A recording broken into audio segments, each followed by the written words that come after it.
and welcome back to my channel. And if you're new here, welcome. In today's story, we take a trip to Ikea for just a few things. 30 minutes turns into an hour, and an hour turns into 10. Are we lost? Are those footsteps? Where's the exit?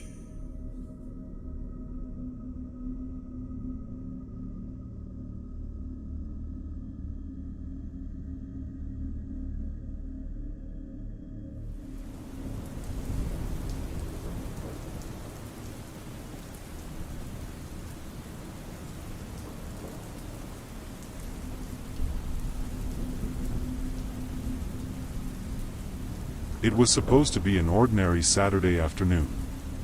Sophie had spent the entire morning scrolling through social media, dreaming of a more organized apartment, a place of comfort and simplicity.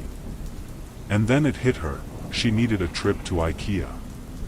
Her apartment was a mess, and she had been meaning to buy new shelves, a dining table, and a few storage units for weeks. The best part? Ikea was only a short drive away, and she was in the mood for some retail therapy. The store was bustling as Sophie walked through the automatic doors, the familiar scent of freshly packaged furniture and Swedish meatballs wafting through the air. She smiled at the thought of grabbing some food after finishing her shopping, the comforting hum of the busy store providing a sense of calm. She picked up a cart and began her journey into the vast maze of flat-pack furniture, each aisle packed with endless rows of furniture, light fixtures, and home goods.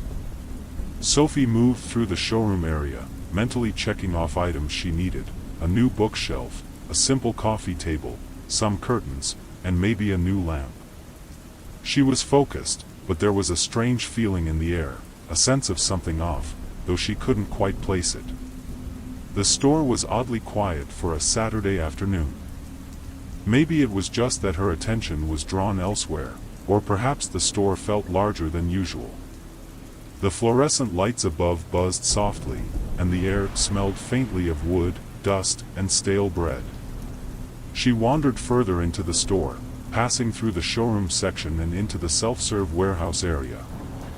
The aisles seemed to stretch on forever, filled with towering stacks of flat-packed boxes, some labeled with familiar names like Billy, Malm, and Cowlax. The store felt more like a labyrinth now, the familiar shelves twisting and turning in strange patterns. Sophie couldn't remember the last time she had walked this far into the store, but it didn't bother her. She was in her element, picking out pieces for her apartment. But then something caught her attention. A door, tucked behind a shelf stacked high with items. She hadn't seen it on the store map. It was slightly ajar, and something about it drew her in. Sophie, ever the curious soul, couldn't resist.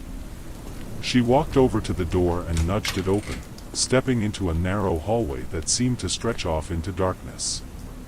It was an odd space, far too quiet. The air was still, and the further she walked, the more the lighting seemed to flicker, casting strange shadows along the walls.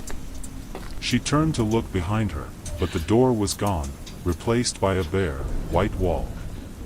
She paused for a moment, trying to process what had just happened, but it was as if the very fabric of the store had shifted. A soft, almost imperceptible hum began to vibrate through the air. Sophie didn't know why, but she felt drawn to continue walking, her feet taking her deeper into the maze of corridors that felt more like they belonged to a forgotten part of the world than an Ikea store. The hallway twisted, turning in unnatural directions, and she felt a growing unease in her chest. There was something wrong here. As she walked, the hallway started to feel more like an endless series of rooms, strangely furnished, yet vacant. Rooms filled with mismatched chairs, half-assembled bookshelves, and empty display units. Some of them looked like they had been left in a hurry. It didn't make sense. She was still inside Ikea, wasn't she?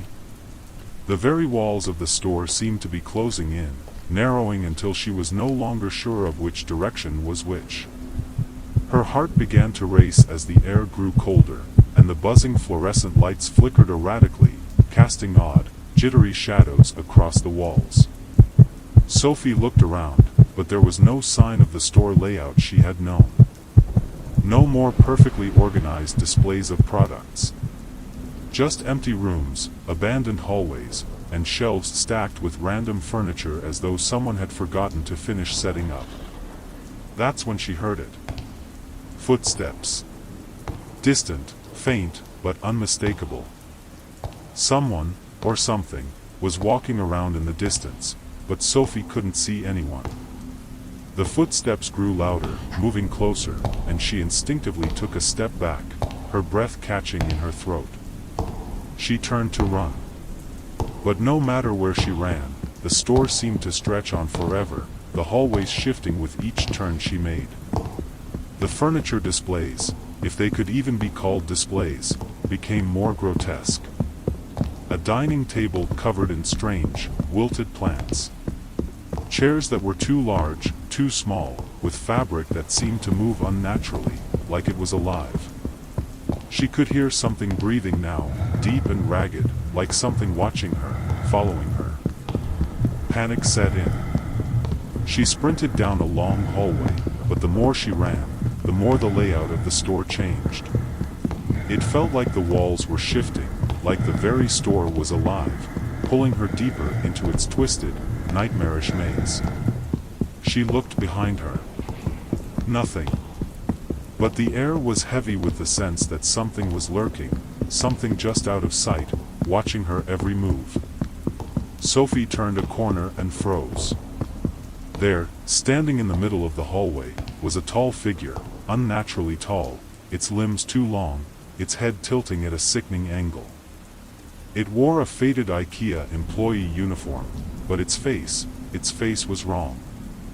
It was featureless, smooth and pale, like a mannequin come to life, its eyes empty and void of emotion. The creature didn't move. It simply stood there, blocking the hallway as if it had been waiting for her, its head cocking slightly as though studying her. Sophie felt a chill run through her body as she stumbled backward, her heart hammering in her chest. She could hear the faint, rhythmic noise of more footsteps, now coming from every direction. The store was alive, but not in the way it should have been. This was something darker. Something far worse than she could have ever imagined. Desperately, she turned and ran again, not bothering to look behind her. She needed to get out. She needed to escape. But no matter how fast she moved, the hallways seemed endless. The store stretched on forever, the walls twisting and contorting, trapping her in a living nightmare. She came to another fork, and at this point, she had no choice but to go left. The strange, hollow feeling of the store pressed in on her as she sprinted through empty rooms and past distorted displays. Every room felt like it had been abandoned long ago, yet they were still eerily intact. She spotted the outline of another door up ahead. It looked like an exit, but she couldn't trust her own eyes anymore. Every time she thought she found a way out, it turned into another corridor, another endless room. The footsteps grew louder. There were more of them now. Sophie's breath quickened as she reached for the door handle. It wouldn't open. She pulled, but the door was locked tight.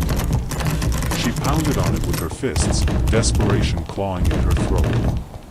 The air was thick, suffocating. She could feel the presence of the creatures closing in around her, their strange, low murmurs filling the air. She turned around and saw them, more of the featureless figures, standing just beyond the shadows, watching her with their empty gaze. Sophie's legs trembled as she realized there was nowhere to run. The store had become a maze, a trap. There was no exit. No escape. As the figures advanced, Sophie backed into the wall, her eyes frantically scanning for any way out, but the maze had no answer. And then, a voice. A soft, whispering voice, coming from behind her. The store is now closed. Please exit the building. The walls shifted again, and Sophie's world went dark. The next day, a manager at the local Ikea walked into the warehouse section and found an open door leading to a narrow hallway. He closed it with a sigh, muttering something about the lazy night shift staff. Those darn late-night youngsters. The strange thing, though, was that the store's layout had never looked quite the same after that day. And sometimes, late at night, if you look carefully through the warehouse, you might spot something odd. A new room tucked behind the shelves, a door slightly ajar, and the soft sound of footsteps echoing in the empty halls.